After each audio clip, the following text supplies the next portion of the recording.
Good. Okay. Okay. It's recording. Good, everyone. Ziv, Yes. Welcome. Ziv, go ahead. Yes, welcome to another episode of our seminar. And today our speaker is no less than Professor Dov Samet, Oh, wow. a worldwide expert on epistemic models of belief and knowledge in game theory. He's been a guest professor in many places around the world. His main home university is Tel Aviv University. So Dov, go ahead, take it away. Okay, thank you very much. And please do interrupt as much as you can. Ask questions, make comments, even negative ones, anything. Okay. So the question is, oh, you know what? Let me try to see if I can use the laser point. Yeah, okay. It's not very good. Okay. So the question I'm going to answer in this talk is what is common to common knowledge and common priors, okay? So I guess the first thing that comes into mind is this gentleman who is now in the audience. And the reason why it brings into mind Bob Aumann is that, maybe not only Bob Aumann, but also his paper, Agreeing to Disagree. So first of all, the term common prior was used first time in this paper. So the idea goes back to Harsanyi, but he never used the word common prior. So the first time that somebody used the term common prior was Bob Aumann. In this paper, Bob Aumann used it. And he, of course, became also a big proponent and advocate of common priors. Common knowledge, the term in the sense that we are using it today, was prior to this paper, but this paper was the first one that made a contribution that showed how to model common knowledge set theoretically and opened the door to real mathematical use of the term common knowledge. So that's one thing which is common to common knowledge and common prior, Agreeing to Disagree or Bob Aumann. But that's not enough. We want to say a little bit more than that.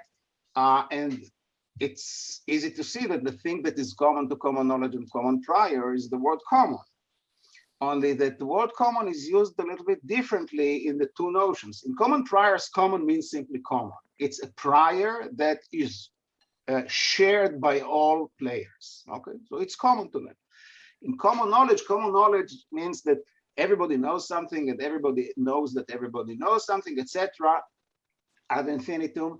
And you can argue that this is common knowledge, but that's not clear what exactly is common here.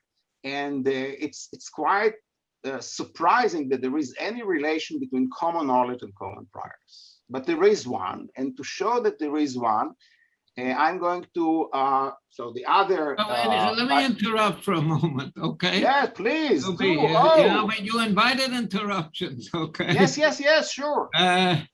I think common knowledge is the same as in common prior. The meaning of the word common is the same. Everybody has the same knowledge. Same knowledge. In other words, not only the same knowledge about the fundamentals, what the weather is or whatever we're talking about, but the same knowledge about everybody's knowledge. Everybody has the same knowledge about everybody's knowledge.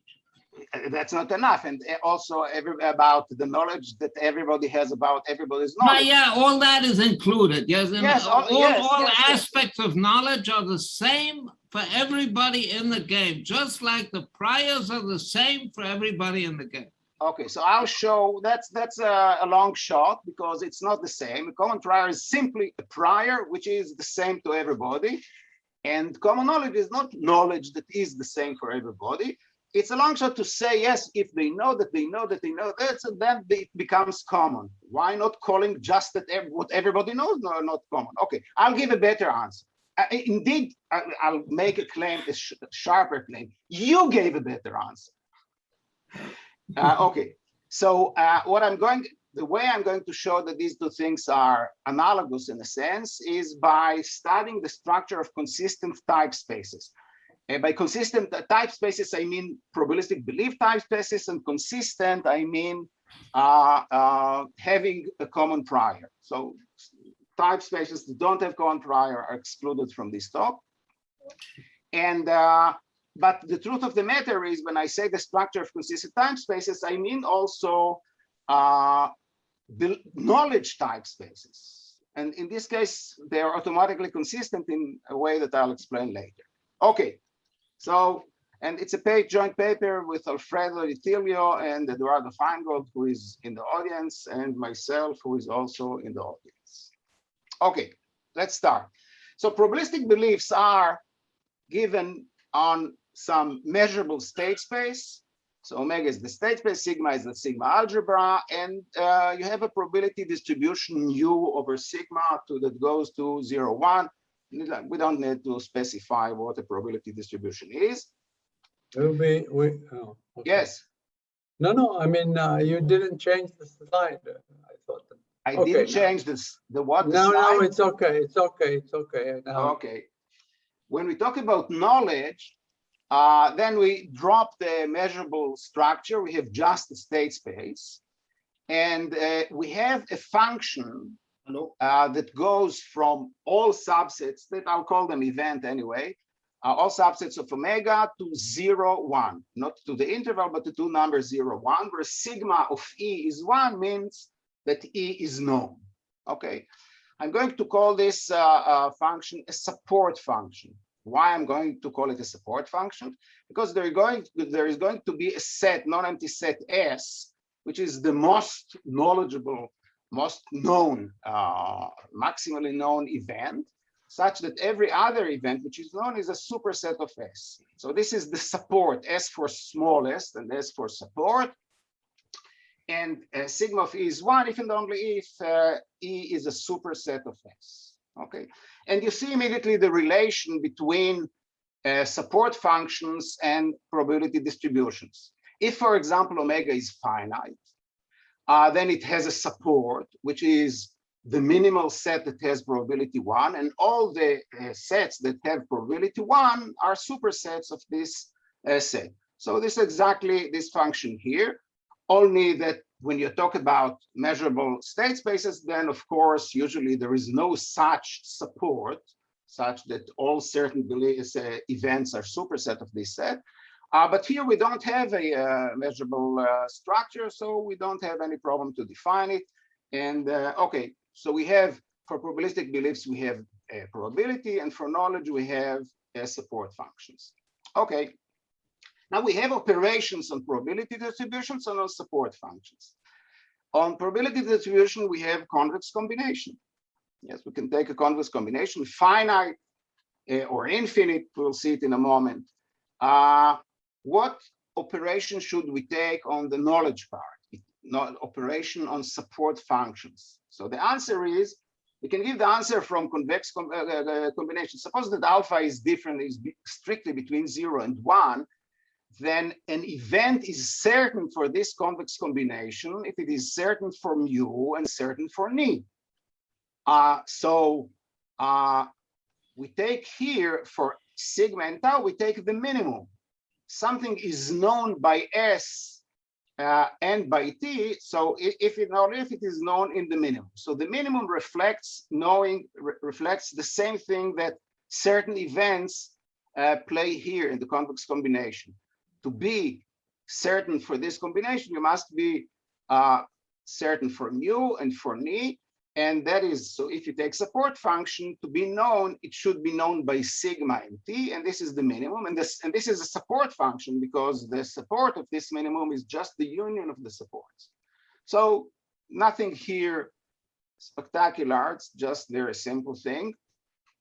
Now we should ask, okay, so why do we need anything else? I mean, we're done. We know how to describe. Okay, just a moment. Is the union or the intersection? The union.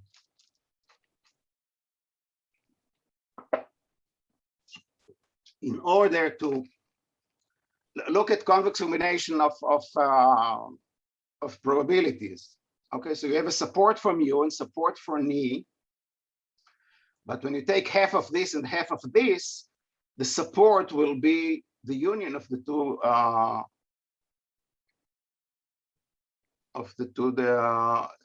probability measures. Yeah, so it's nice that It's the minimum when you take the support, the functions, because the functions are about supersets. But when you talk about the support, it's just the union. Okay. Okay, so the question is, what do we need else? I mean, we know how to define knowledge. We see that they are very similar, probabilistic beliefs and knowledge. By the way, at that point, it doesn't have to be knowledge. It can be non-probabilistic belief. It can be certainty. It can be all sorts of things. There is nothing that compel us to say that this is knowledge. But what do we need else? Okay, so here are two things that we need. We have to answer how to model knowledge about knowledge, okay? And belief about belief, probabilistic beliefs about probabilistic beliefs.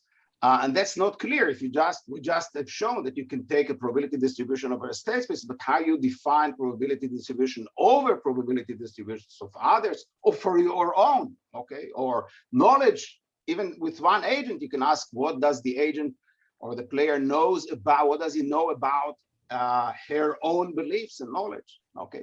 And the other question is how to give truth conditions for a statement about knowledge and belief. Let me explain what this question is. Knowledge and belief here are modalities. What are modalities?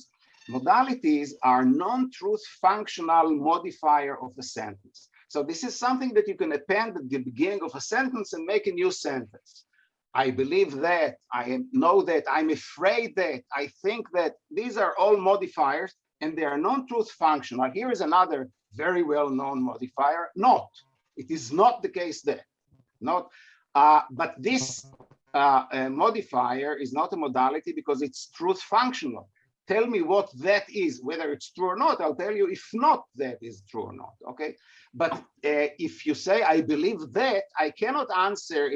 If you say he believes that, and you ask, is it true that he believes it? You cannot just say, let's see what is this that he believes at that, and by that, but the truth value of that will determine whether it's true or not. So it's not clear how to formulate, to find truth condition for statement about knowledge and belief. And these two questions were answered by 4 people that I'll mention now. And then I'll ask you what is common to all these answers. So the first one who answered was Kripke in 59. He did it for a single modality that he called necessary, but it could be any other modality. He was at the time in high school. Hintika did it for knowledge and belief in 63. Most probably they did it in parallel. Nobody mentions the other guys. Kripke didn't know anything about Hintika, but Hintika, I guess, knew something about Kripke. Harsanyi did it for multi-agent probabilistic beliefs in 67. And Bob Aumann did it for multi-agent knowledge and probabilistic beliefs. This is the first time that anybody treated multi-agent knowledge in 76. They all answer, they're all enabled, of course, trivially, not trivially, but they enabled to talk about knowledge about knowledge. Or, for example, you talk about common knowledge, that's knowledge about knowledge. And in Harsanyi, you can answer questions about beliefs. And the question is, what is common to all these 4 works? There is one theme, you may say trivially, but very essential. Before 59, nobody thought about it. You know what is it that is common to all these 4 things? Okay, I'll answer. They vary the modality across the states. So you don't just look at mu over a state space. You vary mu with the state. So in every state, there is another mu.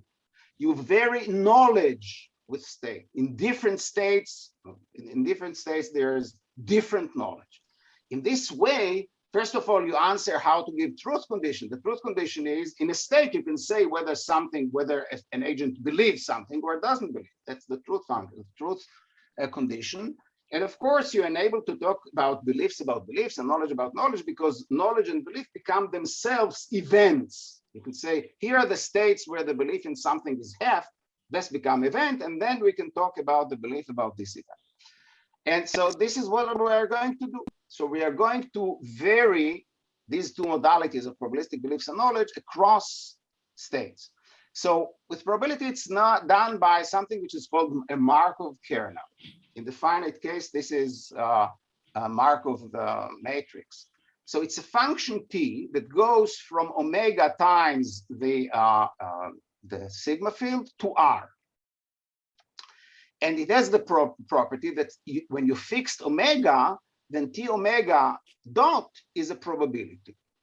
Okay, so this is how you vary probability with states. T omega dot is a probability distribution over the states.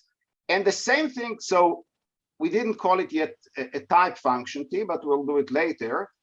So the type at omega is t omega. So the type at omega is the probabilistic beliefs about the space at omega. And the same thing goes here for a support kernel. We'll define a support kernel, which is a function, blue function that goes from omega times subsets of omega to r, such that for each omega, t omega is a support function. Very simple. So it's exactly the same thing. And this is the type, this is the knowledge type, the blue, and the red is the probabilistic belief type. Okay. Could you say, Toby, excuse me, Yes. could you say again, what is a support function? What do you mean by that? A support function is what you call in cooperative game theory a carrier function. Or perhaps it has other names. There is a subset that has value 1 over which the function has 1, and it has value 1 on all the supersets of the function. Okay. Thank you. I thought to call it carrier, but I don't know. I mean, who knows what carrier functions? Most probably there are other names for it. Okay. And what is the support function here? Say it in words somehow. T of omega is what the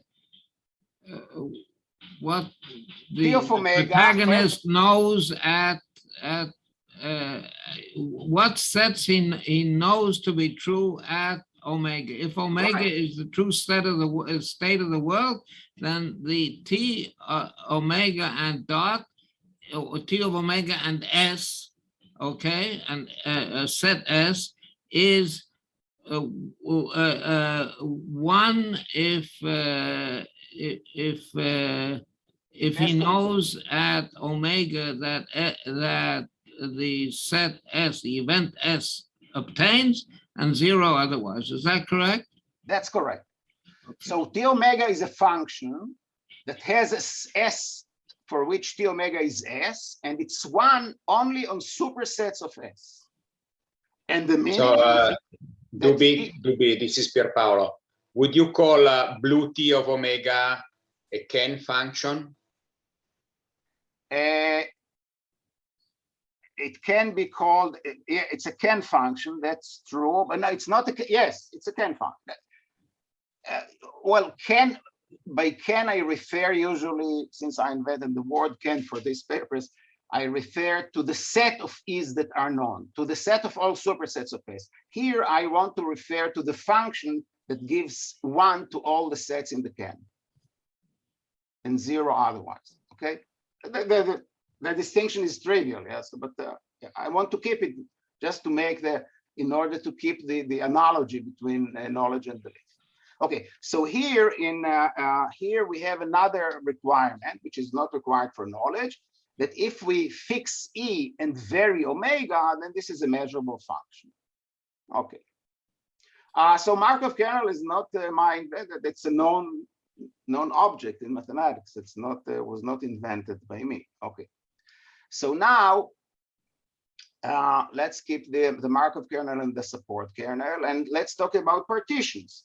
So partitions are defined naturally by either blue or red t, pi of omega, the partition of omega into the values of t. So pi of omega is the set, the element of pi that contains omega is the set of all omega primes such that the type at omega prime is the same as the type at omega.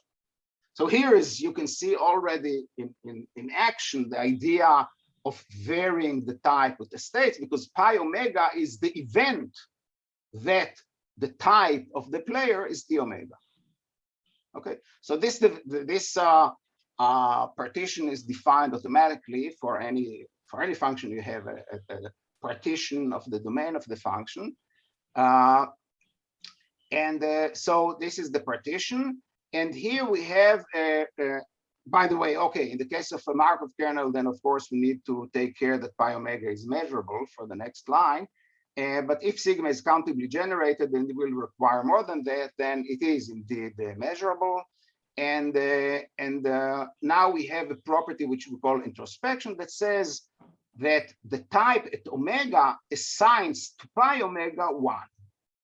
So in the case of probabilistic beliefs, this means that at omega, the type is certain that the pi omega, or in other words, the agent that T reflects his probabilistic beliefs, the agent is certain of his type.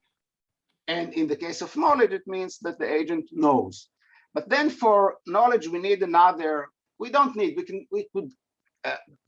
we could do everything without the truth, but since everybody knows knowledge, then I'm using the truth assumption, which says that if T omega of E is 1, that is, if you know E at omega, then omega belongs to E. Okay, so that's the truth assumption. And now we define what is a belief type function. A belief type function is a Markov kernel, as explained before, that satisfies introspection, and that's it. And for truth and for knowledge, we require also that truth is satisfied, but as I've said, that's not very important. Okay, that's it. So here we have a comparison of probabilistic beliefs to knowledge. One more thing which is very important. You see, pi is the partition of the blue. Let's go back. So we have a support kernel T, and it has a partition into its into the partition into types. And but it turns out that the partition into type plays another role. Pi of omega turns out to be the support of T omega. Okay, so we made a round trip to get where Bob Aumann starts his paper, right? But it will help us to see the analogy because we will carry it on. Okay. Now I want to define what is mu of T. So you have a type, probabilistic type function T, and you have a probability distribution mu. Let's say that this is the belief of somebody outside. He has beliefs about omega. And mu of T is simply going to be the convex combination of the types of T using mu. That is, mu of T of E, mu T is going to be a probability, which will be the convex combination of the types or the average of the types. So you take a type T omega, you multiply it by the measure of omega, mu d omega, and you sum, you integrate over the state. Okay, so this is the average of the types by mu. And we're going to do the same thing here for knowledge. We're going to take sigma T, sigma is a support function, and sigma of T will be the following. You go over all the states in the support of sigma. You take the types at those omegas, and you take the minimum. Because remember, minimum is the analogy of convex combination in probability. Let me show you what it means. So here is S. This is the support of sigma, and here is omega in the support, and here is the type T omega. Okay, this is the support. I mean, the squares that I'm drawing are the supports of the support functions. So here is the support of the type T omega for some omega in S. And here are the other, I'm doing it for all omegas in S, in the support of S. And this green square, which is the four black squares, is going to be sigma of T. That's the definition exactly written here. Okay. Now, it turns out that mu T is a prior of T. What does it mean it's a prior of T?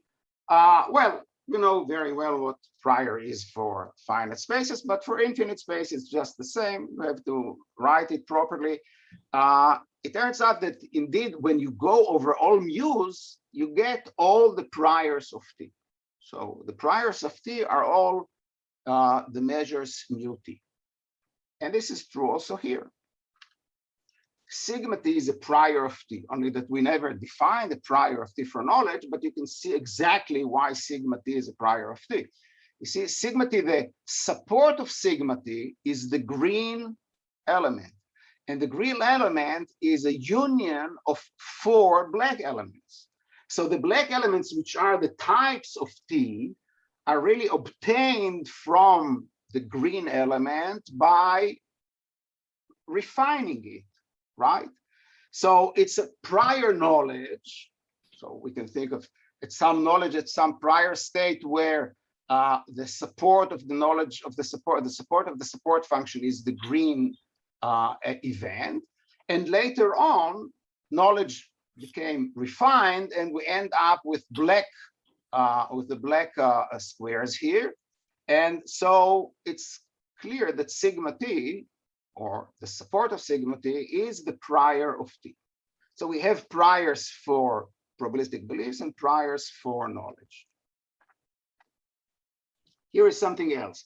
Mu t equals mu. Mu t equals mu means that mu is invariant of t. That's the definition. Okay, you can see immediately that since mu t is a prior of t, this is what it says here. If mu t is mu, then mu is a prior. Okay, so any invariant measure of t is a prior. But the same, it's true. So this is just definition. Sigma is invariant of t. And it turns out, wow, why does it? Okay, turns out that this is not one way, it goes both ways. To be a prior of t, mu is a prior of t if and only if it's invariant of t.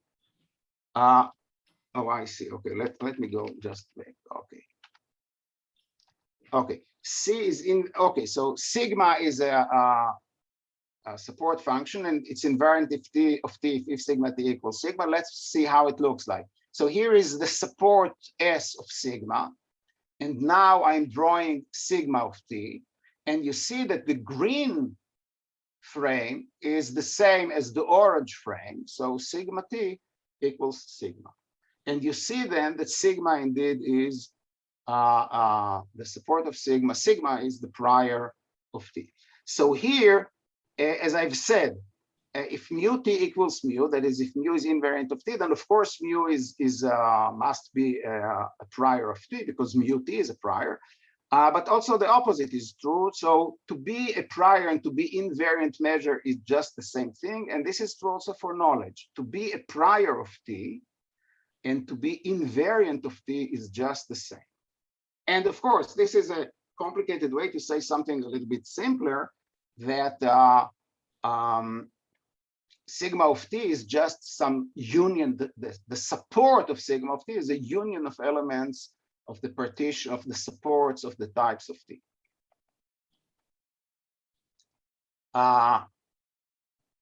Two little disturbances, I'm afraid. Okay. So now we want to move to, since we want to talk about common priors and common knowledge, we want to talk about several players. So there are n players, 1 to n, and for each player, there is a belief type function. And a partition pi I of the types of ti. And here, exactly the same. For each player I, we have a blue knowledge type function and a partition into the types of ti. And mu is a common prior. The definition is straightforward. If it's a prior for each ti, or if you want, if it is invariant under each ti. And sigma is a common prior for knowledge if it is a prior for each ti. Or if you want, it's invariant under each ti. Or if you want, if it's an event which is, or the support of sigma is the union of the supports of types of each one of the players. Okay. Here, some common priors are minimal. The common prior sigma is minimal, is minimal, not A, if there are no other common priors, sigma prime and sigma 2 primes, such that sigma is the minimum of sigma prime and sigma 2 primes. this simply says, so what are the minimal common priors for knowledge? Okay, these are support functions that have a support. The support is the union of the supports of types, of the types of each one of the players. And it's minimal if it's not the minimum of two supports, or its support shouldn't be the union of supports of two others. So the common prior sigma is minimal simply if it is, if its support is an element of the meet. That's very simple. But we have exactly the same definition here, but here we call it not minimal, but extreme. Okay, so we know that minimum here is convex combination here. So mu is extreme, the standard definition of extreme. There are no two common priors such that mu is the convex combination, non-trivial convex combination. Alpha should be between 0 and 1. No, that doesn't matter. Yes, they're different. Okay, so it shouldn't be the convex combination of two priors. Okay. Here comes something which starts to be a little bit more interesting.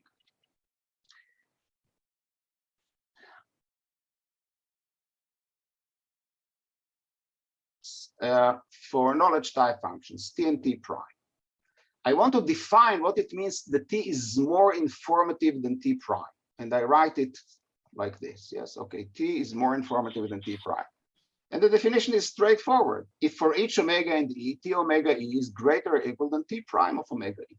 Namely, if the guy with T prime, in other words, if the right-hand side is 1, the left-hand side must be 1. But that means that if T prime knows E at omega, then T knows E at omega.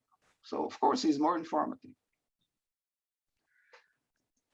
And this is, of course, equivalent to the requirement that the types of T prime are priors of T. Because, okay, why?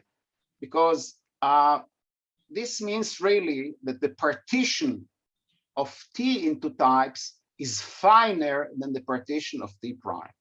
And to be finer is to be a prior, or that is not to be prior. The prior is the coarser. So this immediately brings up to a similar definition from probabilistic beliefs. The types of T prime are prior of T because we know that's the same. But the question is then, we want the right-hand side, the top right-hand side, to have an equivalent part here. So what does it mean for a probabilistic type T prime to be more informative than T prime, such that it will be equivalent to the types of T prime are priors of T? So here is, let us recall Blackwell. Blackwell talks about the state space and the set of signals. Let's say that I'm just browse at this, so let's assume that everything is finite. So we have a state space and a state of signals, and an experiment is a function T from omega times S. If you want, then it's the subset of S, or that's so I write S, but that's because it's finite. And T omega dot is a probability on S. It's a Markov kernel. Yes, you can define Markov kernel, only that S and omega are different. Okay. And T is more informative than T prime, writing it like this. If T prime is noisier than T, then T is more informative. What does it mean to be noisier? That is, T prime is obtained from T by multiplying T with a Markov kernel M on S. So at a certain omega, there is a distribution by which you choose the signal S, okay? Once this signal is chosen for T, then you garble it, then you choose it again at random some element in S.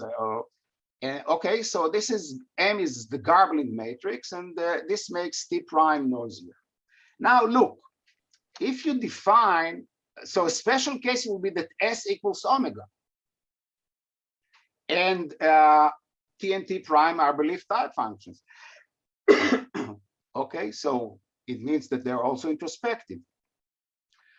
So we can define for type spaces, or for type belief type functions, what it means to be more informative. It is more one is more informative if the less informative is obtained from the more informative by multiplying by a Markov kernel. Okay, so here is, it turns out that this is exactly the thing that is equivalent to the types of T prime to be priors of T. It means that T is more informative than T prime if T prime is noisier, a la Blackwell.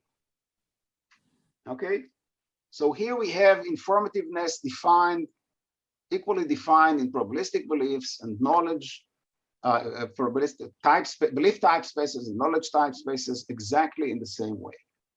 Not exactly, I mean, but we have informativeness, which is equivalent for the types of the noisier to be prior of T.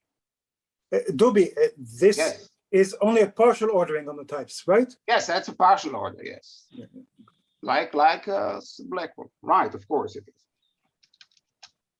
Okay, let's look at script C. It consists of all the type functions T prime that are noisier, that are less informative than Ti for each I.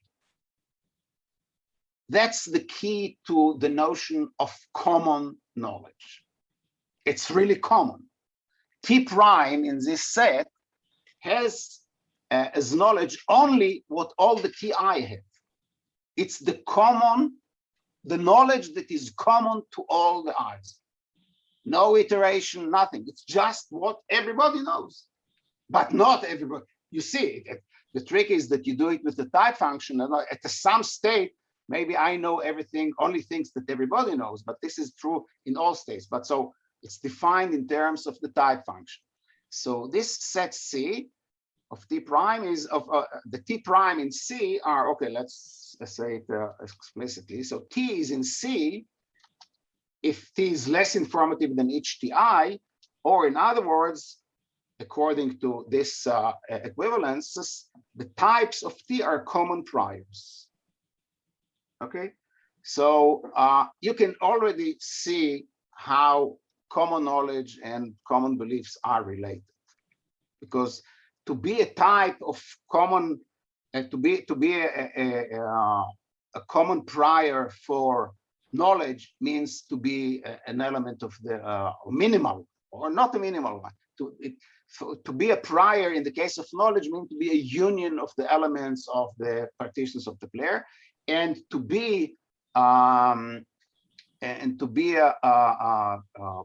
common prior in the probabilistic beliefs is similarly to be a prior that belongs to all of them. Okay, so now we are going to the main theorem. Let's bring C up. It's not clear whether it's a theorem or a definition, but let's call it a theorem. There exists a unique knowledge type function T in C. So all the type functions in C are really types of knowledge types functions that have knowledge which is common to society, to the group. But there is a unique one, which we call the common knowledge type function, such that what? T is the largest. It's unique, but you can have two largest, but this is the largest type function in T. So not only that T, so first of all, T is in C, which means that T has T can achieve only something which is known to everybody, but also it's the most informative one in C, which means that it doesn't lose anything that it can know, which is shared by everybody. And the types of T are all the minimal common priors. So that's the definition. I think that's the right definition. Bob Ammann calls it, he calls it not exactly this, but the equivalent in terms of partitions, he calls it the formal definition as opposed to the intuitive one. I think this is the intuitive one. That's the common knowledge. Okay, it's knowledge which is shared by everybody. But and you don't need here any iterations. The iterations are built into this thing. So you know exactly what's going to be the next theorem. There exists, and this is the main thing here, there exists a unique belief type function T in C, because we have red C, which is exactly like the blue C. It's the set of all T primes, here it is, that are less informative than Ti for each I. So there is one T there, which we call the common belief type function, like the common knowledge type function, such that T is more informative than all T primes in C. It's the best common belief type function. And the types of T are all the extreme common priors. So you see that extreme common priors and elements of the meat are exactly the same things. That is each one in its own, okay. Restrictions. So first of all, omega is consistent. The assumption here that in the blue theorem, in this theorem, is that omega has common priors, and it's standard Borel. Standard Borel means that first of all, this theorem covers all discrete spaces, and other than that, you have everything which is homeomorphic to 0, 1, Borel 0, 1. Why don't we need consistency in the top theorem to assume consistency, that there exists a common prior? Because for knowledge, there is always a common prior. Omega is a common prior, because omega is a union of the elements of each partition. So there is always, we don't need to worry about consistency in knowledge type spaces. This is why I was always bothered, because I did some works on, maybe we'll have time to talk about agreeing to disagree in non-probabilistic setup. And I always wondered, why don't we need common prior? And the answer is because there is a common prior. Omega is a common prior. If you look at the definition of what prior is, then omega is a common prior. So we don't need to make this assumption for knowledge spaces. Unique, that's not true. Up to an event which is null for all CPs. Okay, for all common priors. Other than that, the theorem is correct. Okay, so this is the main work, of course. So everything that I've done until now was just to support all the tools to show the equivalent, the analogy of the two theorems. But the proof, the main proof is here. Let me say something about the proof. So we really construct, okay, so we construct we construct T, the type function T. And the construction is the following. For two kernels, T and S, being it kernels, Markov kernels or support kernels, TS is well known, is well defined. It's simply, and I'm doing it only because for support function, it's usually not done. You see, T, you can think of T as the rows of T, it's as a matrix. The rows of T are types. That is, in the probabilistic case, it's a probability. In the knowledge case, it's a support function. And we know how to multiply a type by S. So TS, you multiply all the types of T by S, which means that T of S is going to be a Markov or a support kernel, not necessarily type function, because it doesn't have to say, usually it doesn't satisfy introspection, but it's defined. You simply take the type at omega of T and you multiply it by S, like mu S. We've seen it. Okay. With knowledge, we can define S to be, let's define S to be T1 up to Tn. You multiply all the type functions, the support functions, yes, of the players. And then you look at S to the K. S to the K is a support kernel, and it's monotonic with K. And the limit, set theoretic limit of Sk, is a knowledge type function. Or in other words, this is a fancy way to say something very simple. You start at a certain, in each omega, you start and you go to all the states that are in the partition of T1. And then you go from each one of these states to the states in the partition of T2, and then to Tn. And then you do it again and again and again. And the limit of the process gives you at each omega the support of the support function at omega, namely the element of the meet. This is exactly, almost exactly what we are doing for belief. You take S to be the product of the probability type functions, T1 to Tn. And here you have to be a little bit more careful. You cannot just take the power of S, but you take the Cesaro average of the powers. Okay, this is Sk. And now we are using the fact that the space we are talking about is standard Borel. Being standard Borel endows the state with a lot of topological properties. Note that topology didn't play any role here up to this point. That is, the types were defined purely in terms of measure theory. As opposed, let me give an example. You look at Mertens and Zamir, they also have a type, they also have type spaces.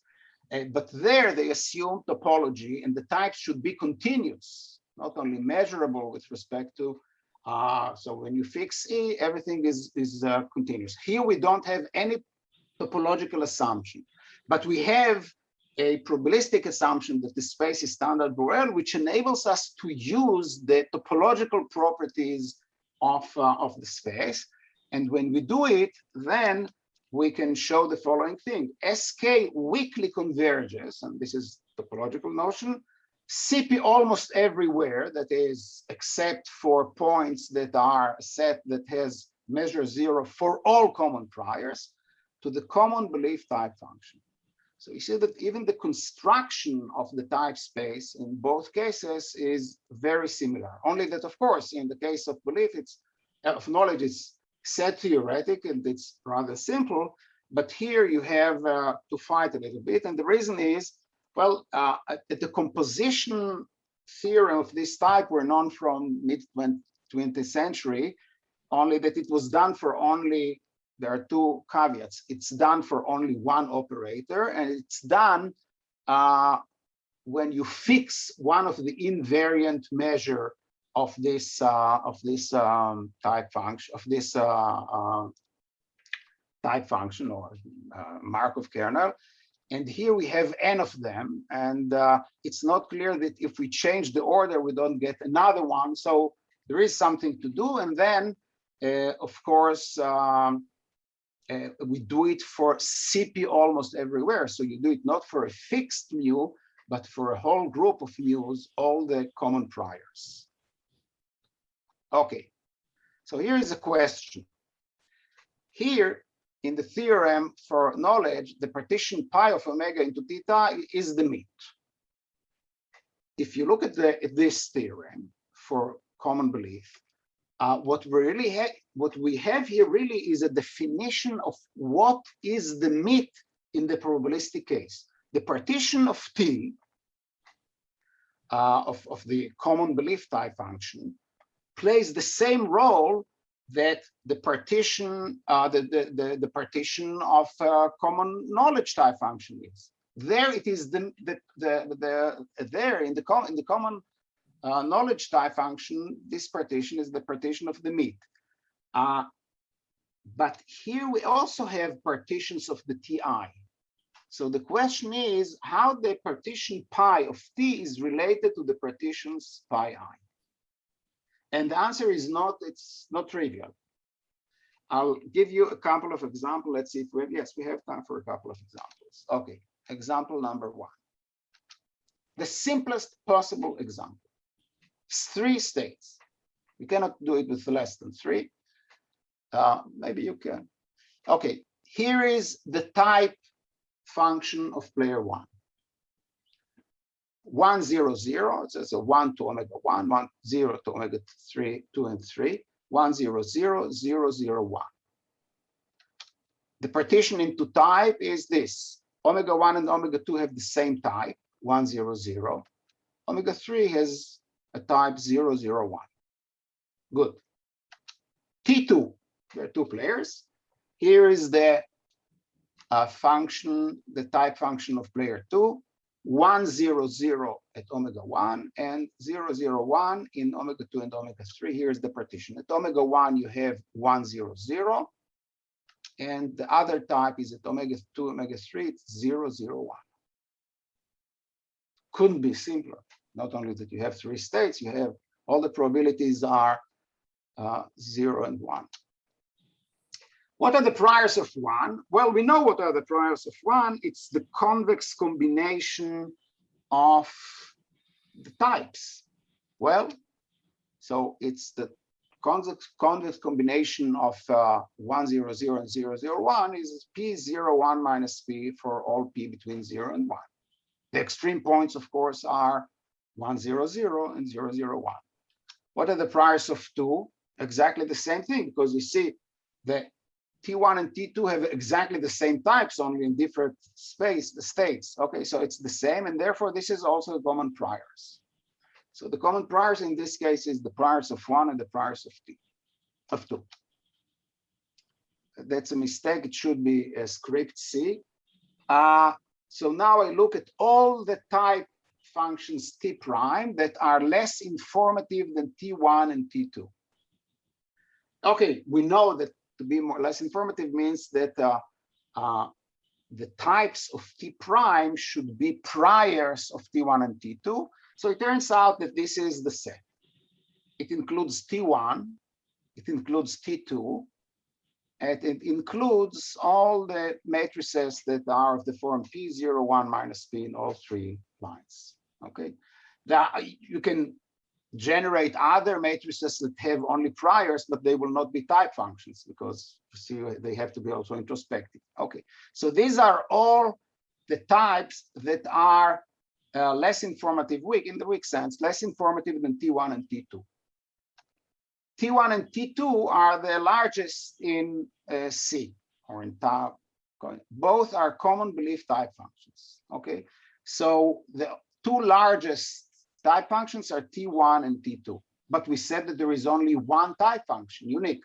But you remember that we said it's unique up to CP null events. CP null event is an event which is 0 for all CPs. So indeed, T1 and T2, you see, differ only in omega 2. Okay, only in omega 2, T1 and T2 differ. In T1, it's 1, 0, 0. In T2, it's 0, 0, 1. And omega 2 has probability 0 in all common priors.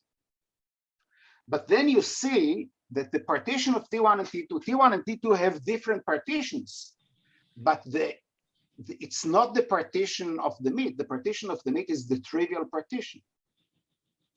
Okay, and here we have two different partitions that differ really only in CP null events. But you see that the type, that the partition of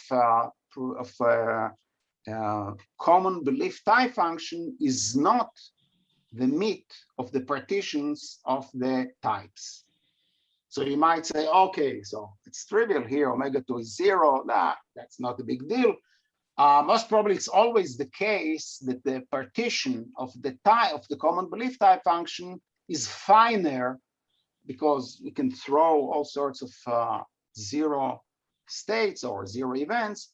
It's finer than the meet of the partitions of the agents. No, it's not the case. Let me show you another example. Omega is the unit circle. That's the state space.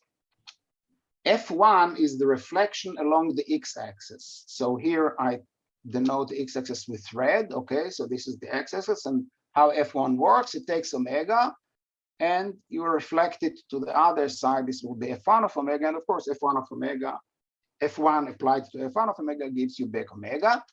Here is the type of the first player. At omega, it gives probability half to both omega and F1 omega. So at omega, the probability of omega is half and the probability of F1 of omega is half. And the type at F1 of omega is the same type. It also gives probability half to omega and to F1 of omega. So the element of the partition, so the type at omega, it consists of omega and F1 omega. Forget about these two little points, that doesn't matter much. And the probability is half-half. Okay. What probability is a prior of 1? Trivially, a probability would be a prior of 1 if it's preserved under reflection. So this is true if and only if mu equals mu of F1. Okay, so any measure that you can flip along the x-axis and it doesn't change is a prior of 1. Okay, 2. Take a reflection along tangent alpha x. Okay, so you take alpha, you take an angle alpha, and here is the line. And now we take reflection along this line, and alpha is chosen to be irrational with respect to the circle. So alpha divided by pi is irrational. Okay, so we start with omega here. F2 takes it to the other side along the blue line. So this is F2 of omega. And T2 is exactly defined exactly in the same way. So pi to omega is the type at omega, and in this probability half to omega and to omega F2 of omega. Okay. So a prior of 2, the prior of T2 will be, of course, a measure that is invariant under reflection along the blue line. Okay, let's put them together. Now, what would be a common prior? So a common prior must be a function that is a prior of 1 and a prior of 2. So it should be invariant under reflection along the blue line and along the red line. So in other words, mu is a common prior, then mu should be invariant under F1 and F2, applying after F2. But then it should be applied invariant under F1, F2 square, F1, F2 cube, etc. But F1 and F2 is a rotation by 2 alpha. So when you take 2 reflections, is a rotation. So it's a rotation by 2 alpha. Well, this rotation by 2 alpha with alpha being irrational is the bread and butter. I mean, that's the first example in any textbook of ergodic theory.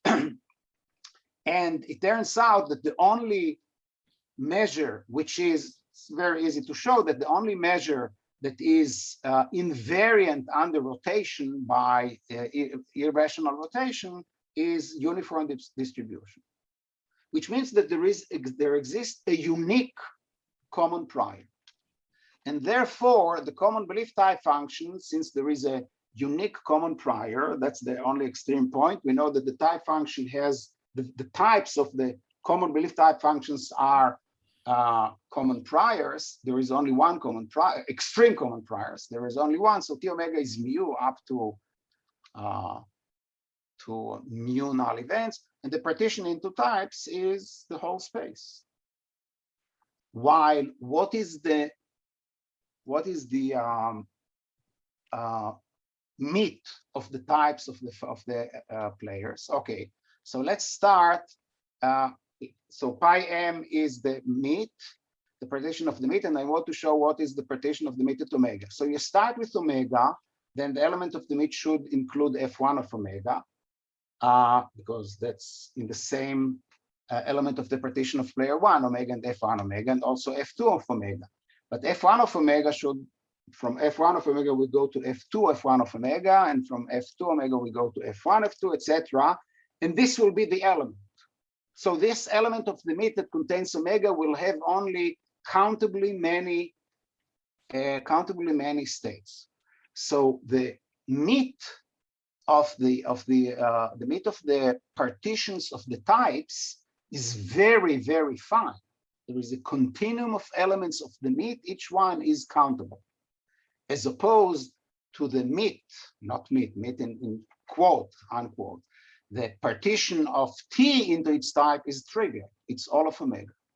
So in the previous example, we found out that the meat of the partitions of the common belief type function was finer than the meat. Here it's much coarser.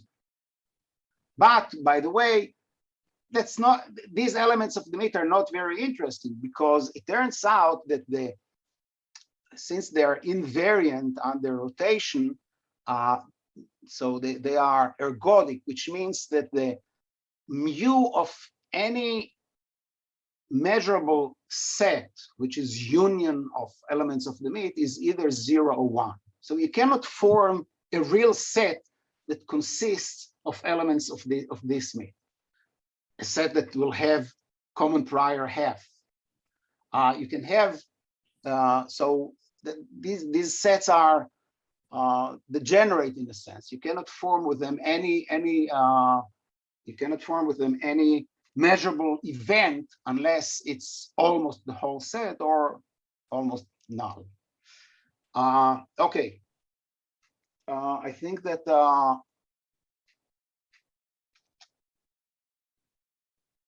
I have 2 minutes. Okay, so let's say something about agreeing to disagree. That's not directly related, but since we have this analogy between knowledge and belief, okay. Let omega sigma be a consistent standard Borel.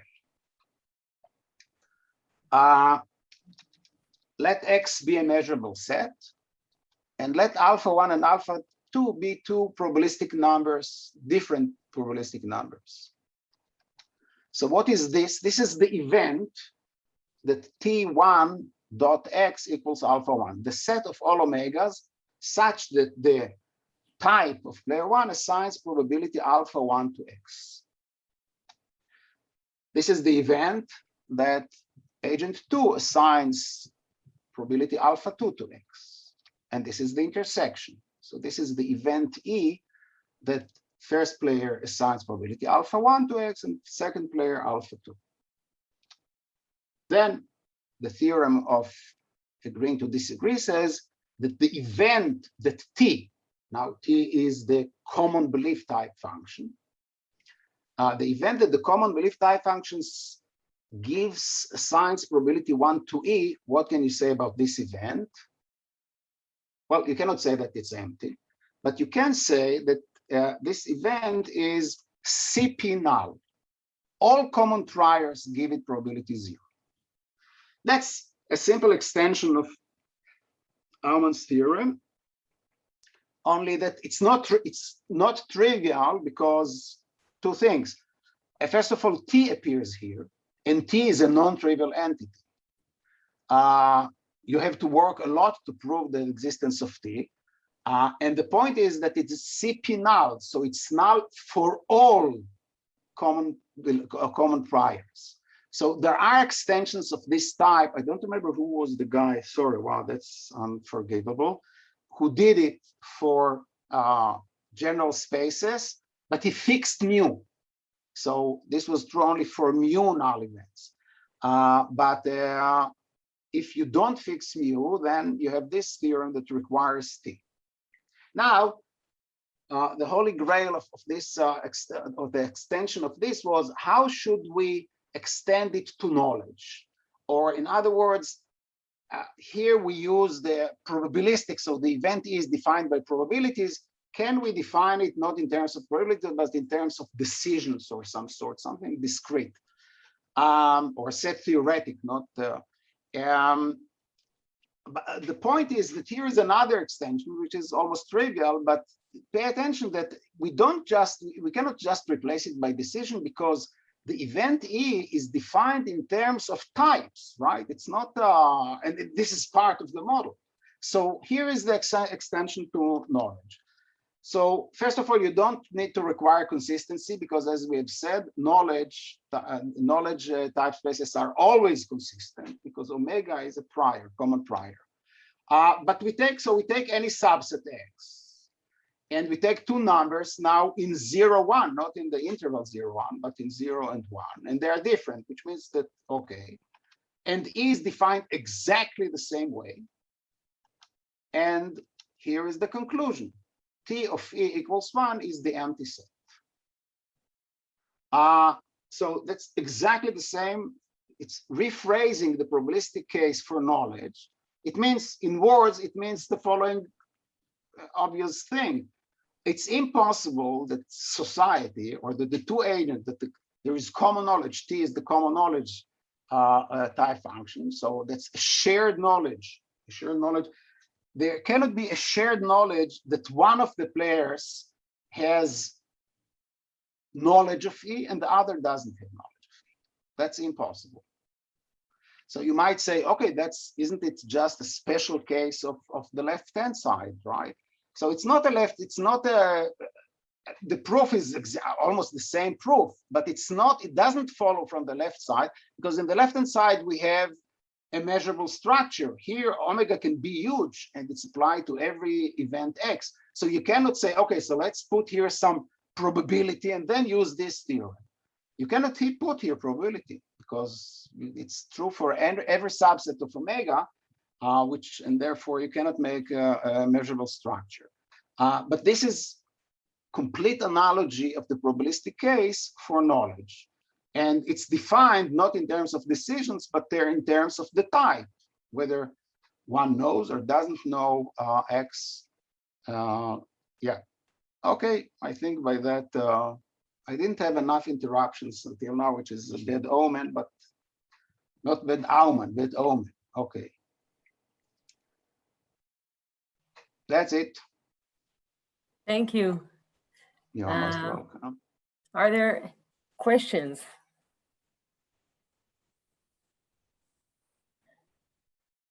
No one else has a question. Ask one. Okay, good. So, I mean, your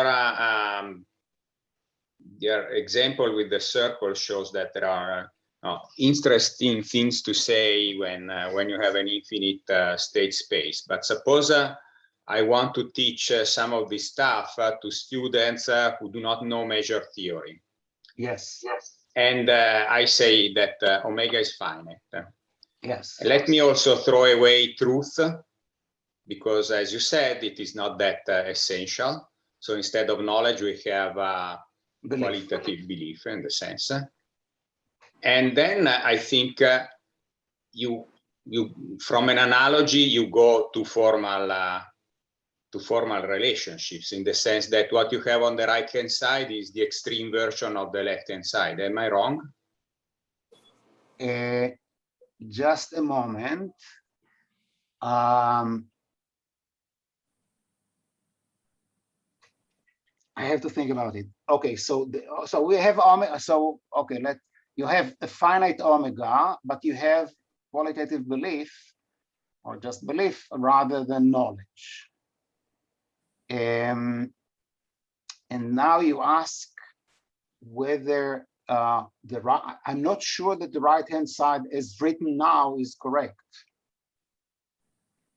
I have to think a little bit about it. I'm not sure. Maybe it is correct, but my guess is that it's not correct.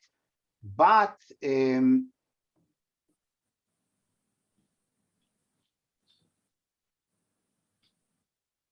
I don't know.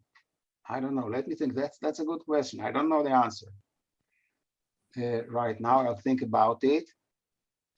If it's not correct, it will be a little bit surprising, because then the question is, what is the correct statement in this case? I don't know. Let me think about it. I'll come back to you. Hopefully today. Okay, let me ask a question.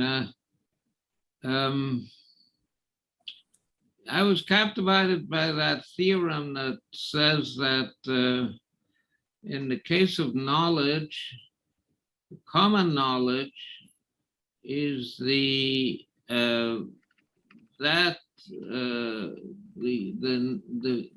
knowledge function that gives you the most knowledge, which gives you less knowledge than any one of the players. Right.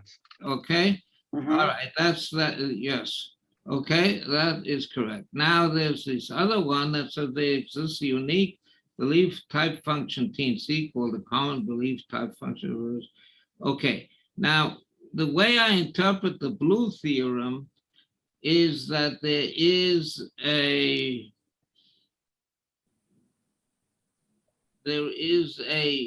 prior, okay, there is a probability distribution on omega, which is less informative than any of the probability distributions,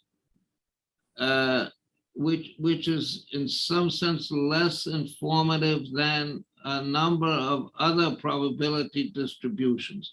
Is that the intuitive content of the blue theorem? No, the answer is almost, because you all the time, unless you kept saying probability distribution, but this is not probability distribution, this is a type function. So it's a bunch of probability distributions, one for every omega. Okay. So if now, let me repeat what you asked, but now with the correction that we're not upon. So there is a type function T, which assigns a probability distribution for every state, which is the most informative in terms of noise in C, where C contains all the probability type function, which are less informative than the type functions, belief type functions of each of all the players. All right, let's good. So you have a type functions, in other words, something which assigns a probability distribution on omega on big omega to each little omega, right? Right. That's a type function. Yes. Now, what does it mean? Now, what does it mean for two type functions to be one type function to be more informative than another type function? What does that mean? Okay, so it can be said in two different ways. Okay, so for T to be more informative than T prime means the T prime is noisier. That is. Okay, what does that mean? Yeah, that means that, okay, so you know what, let me go back here. Let me see, I haven't read Blackwell yesterday, and anything that I didn't do yesterday, I don't remember anymore.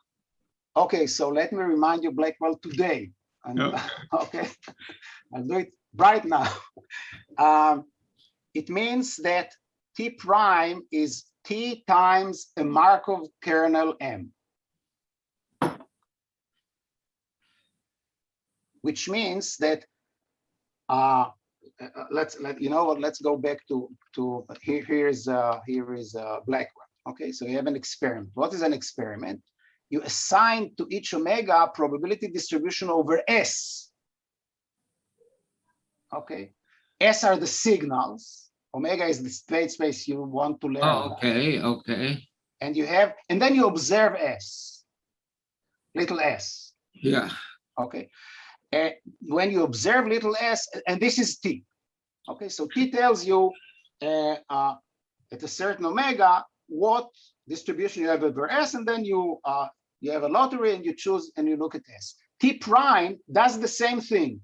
It takes omega and it chooses S as T, but then it may add noise by for each little s. It takes a lottery over all s's, so it's noisier than T.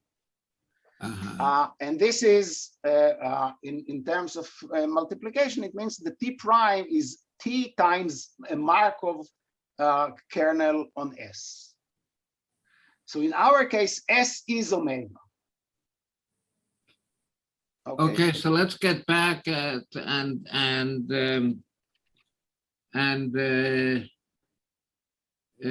is more informative than T prime if T prime is noisier than T. Yes, which means that T now prime is T times N. More informative, would you like again to say what the common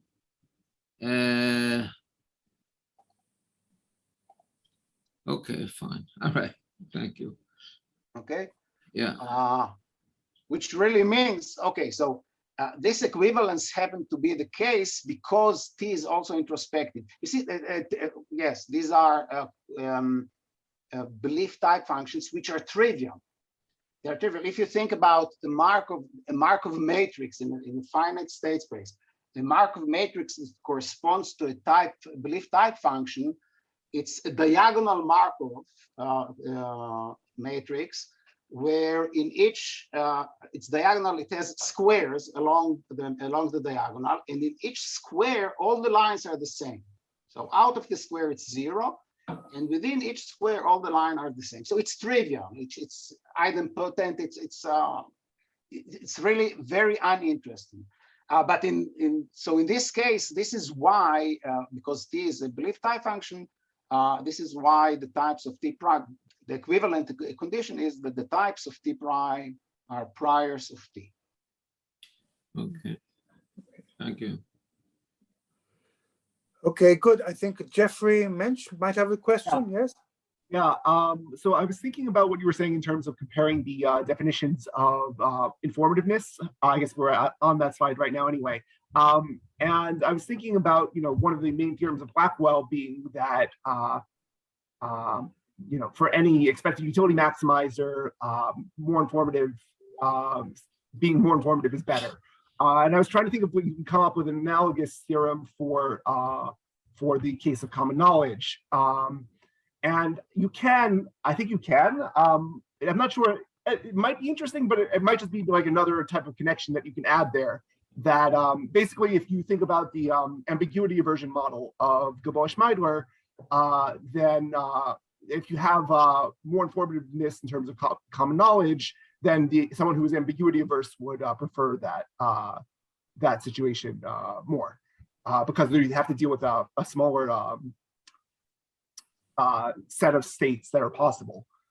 So as a result, I was thinking, given that you were doing all these parallels back and forth between these two, maybe that would be something interesting to A, present as well, and B, maybe there's something more to look into beyond what I just mentioned.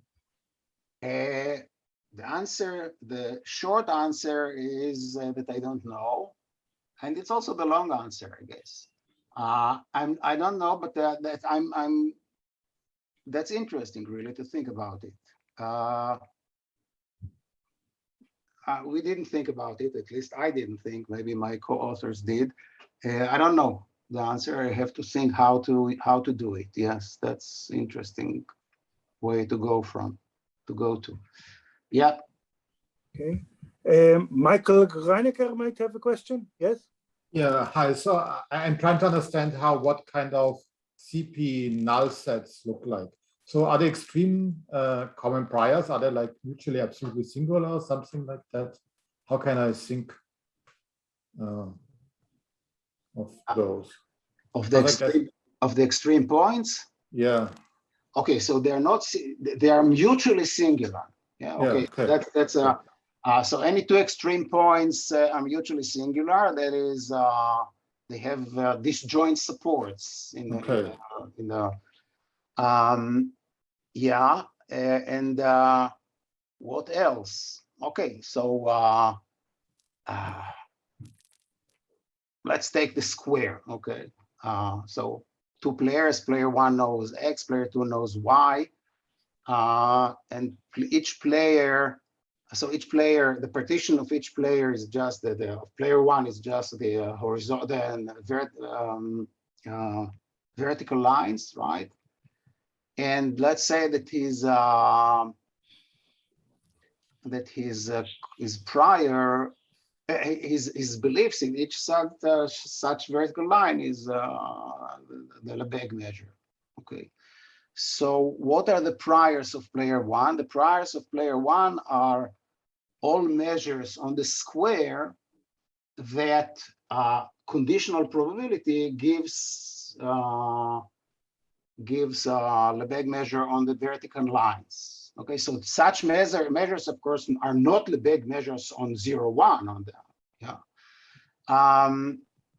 and these vertical lines, or they are support of the extreme points. So that's a very simple example of how you see, so there is, you can decompose the state space. That's the main thrust of the theorem. You decompose the set space to events that each one of them supports an extreme point, and all extreme points are supported by, that's the main thing of the theory. Because I guess most ergodic theory uses a singular measure. So you kind of solve it for the kind of supports and then glue the function together. What's kind of, how do you do this for the extreme measures? This is exactly what we are doing here, because you start with when you start with a type function, then indeed each type function is defined just for elements. There is a partition pi of the, and in each element of the partition, t is defined. And the question is then how you get all the priors. You multiply t by mu, by any probability mu on the space, and you get immediately a prior. So all convex, in other words, what is true, trivially true, or simply true for finite space, is in the infinite space, in the continuous case, is just you take convex combination, infinite convex, not infinite, it's continuous convex combination by multiplying a measure from the left by the type function. Okay. But it's very different. So usually what people do, they fix, most works fix mu, and yeah, that's why I was wondering. with a single mu, yes. But the truth of the matter is that I think that the right approach is really from, you don't start with, and I think Bob Aumann had several fights over this idea. The question is whether the common prior is really, or whether the prior is really prior in time.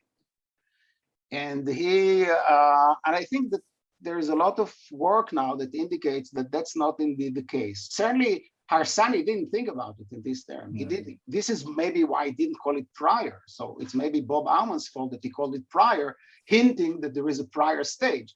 But it's not a question of a prior stage, especially when you talk about common prior. You don't want to say there was a prior stage in which they all shared some problem. No. Harsanyi called it consistency. So beliefs are consistent if there exists a common prior. And this consistency expresses itself in many different ways, in whether you expect in a zero-sum game for player to play happily because the value of each one of them is positive for both sides. So there are many other interesting ways to express consistency. But prior doesn't mean a prior stage. You don't want it to mean a prior stage. So, let me defend myself. no, I'm sorry. Okay, let me defend myself. Let you defend yourself. I think the word consistency is a beautiful word, but it is very ambiguous, okay? Just what do you mean by consistency is not clear. And a way of making that clear, in giving it a clear meaning, is you have a bunch of people who all think the same way, and then they get different information. It's not, it's as if, okay? Let's do the as if of Friedman, okay? It's as if people, and that is a clear way of thinking of those things. Consistency, you know, it could mean anything. No, okay. A prior stage also. I prefer to think about it as you freeze. There's no time. Here is now and then, as you said. Okay, Blackwell of yesterday doesn't exist. Only Blackwell of today. Okay, so today we have agents. They have belief. They have probabilistic beliefs, and this is what we are looking at. And now we may ask, okay, so these probabilistic beliefs, okay, I'm all with you. I mean, we don't have really an argument. Actually, I think I say that in the controversy with Gould, I do say just about that thing. That it's, yes, you said that you don't want to think. You didn't say in too many words, but you said that's a great idea to model it formally with two stages. but you didn't want to do it. You said it's beautiful to do, and you didn't do it, and you didn't mean to do it, and you didn't want anybody really to do it, because you didn't think really in terms, because you thought about it only in terms of as if. That's right. That's right. Yeah. Yeah. Okay. And since that's as if, then that's consistency. Consistency is as if there is okay. So here is a theorem. Consistency Right. as if there was a prior stage. But the point is that you can express. Okay, so if there is a trade, zero-sum trade between the players that they are happily to take in all states of the world, that is, it's common knowledge that they want to take the zero-sum trade, although it's quite clear that somebody is going to lose. But in expectation, they all get positive gains, which is contrary to the truth. They cannot have it. Then that's consistency.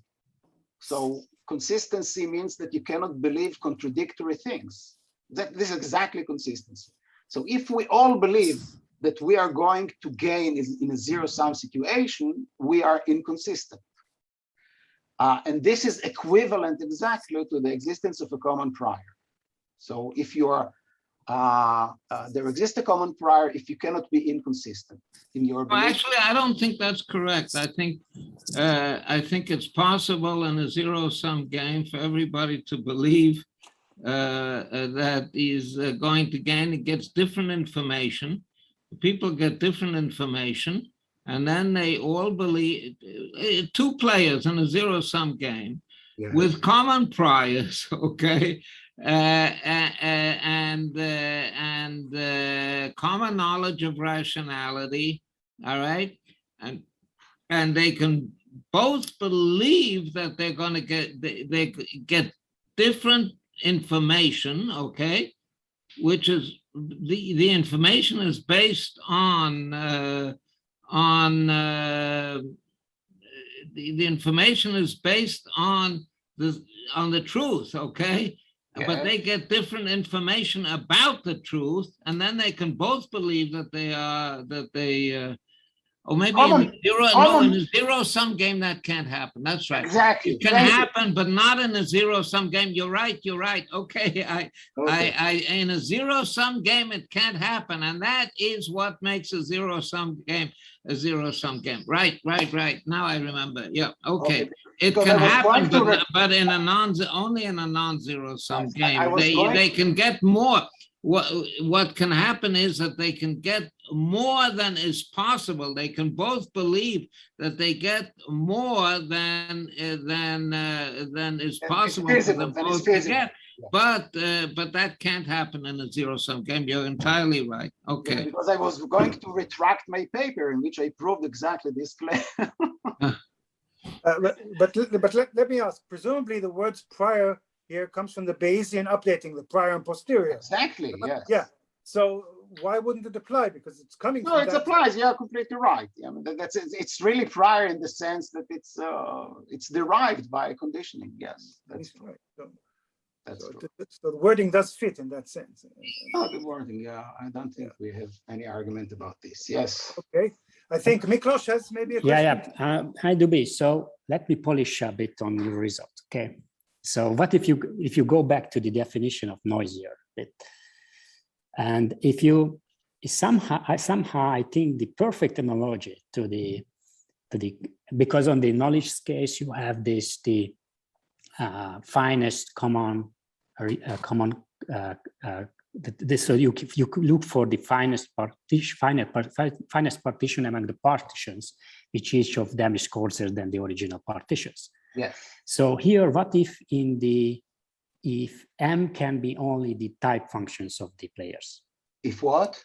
If those are only the type functions of the others.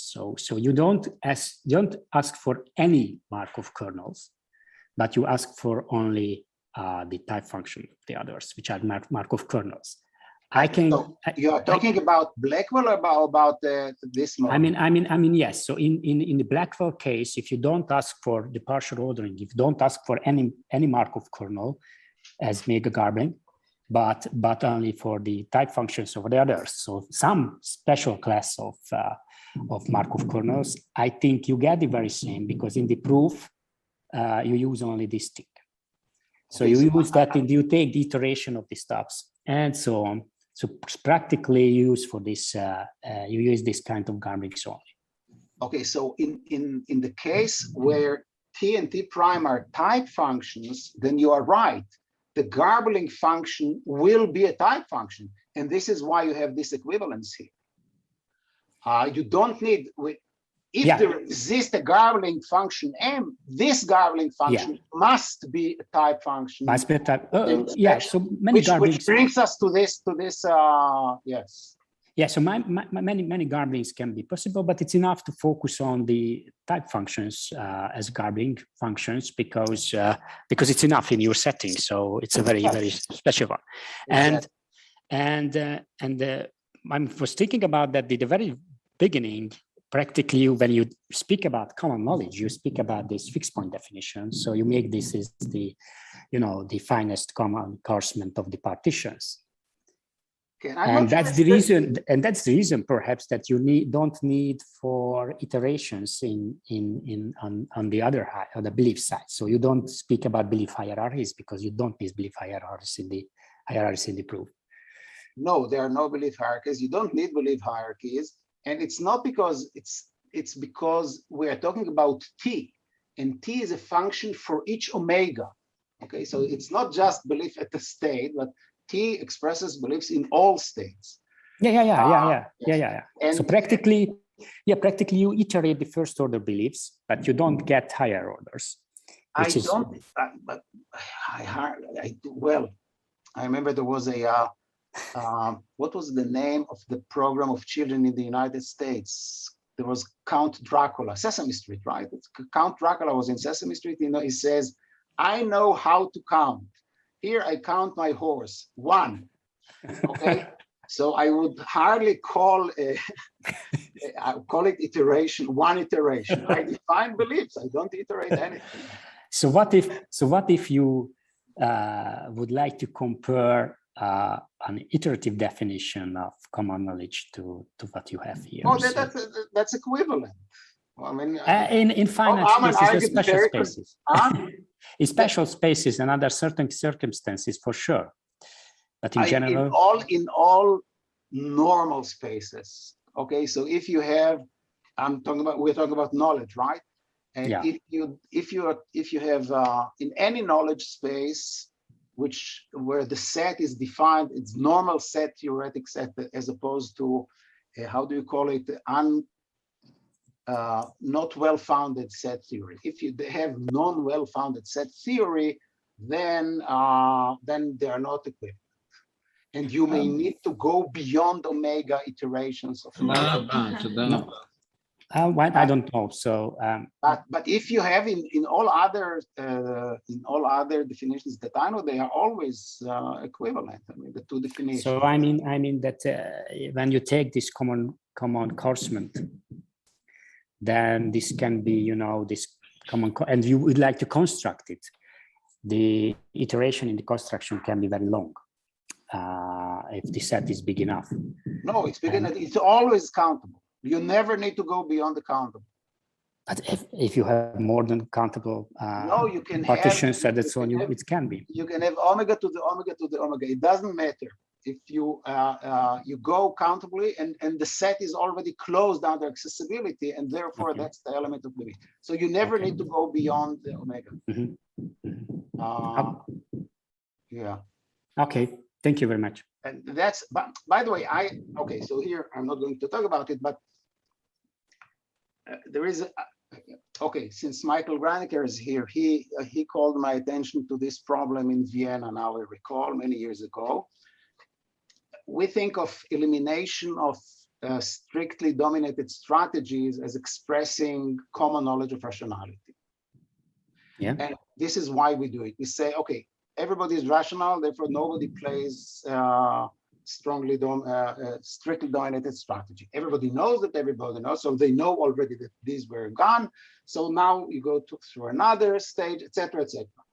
And this works very well for finite games. But if you go to infinite games, of course not. You can take infinitely,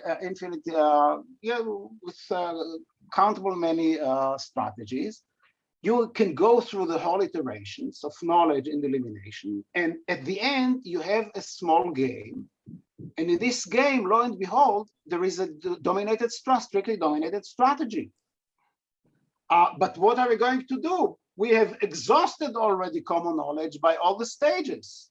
There is no another step of common knowledge. But clearly, if in the remaining game, there is a strategy which is strictly dominated in the game, you couldn't play it if you are rational.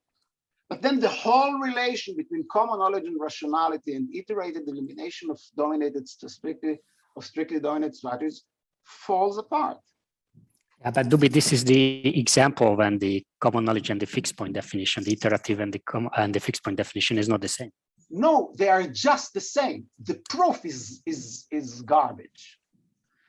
Proving that you can in any game you never play, so the iterations of elimination can go beyond omega.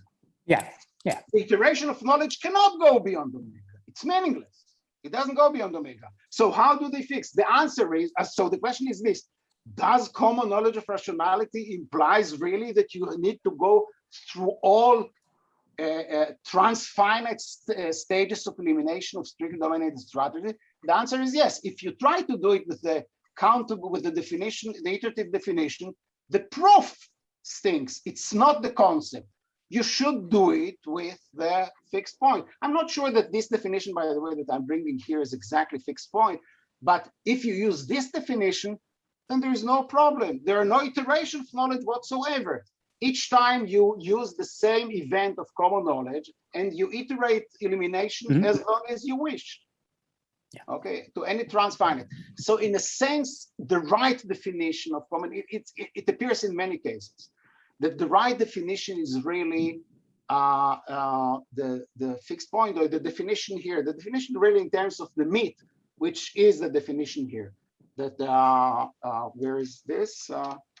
Yeah. So you take the maximal, the largest element in strict C, in a script C.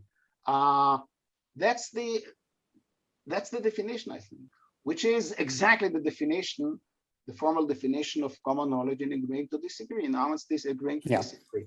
I think it grasps exactly the idea of having knowledge of things that are common to all players.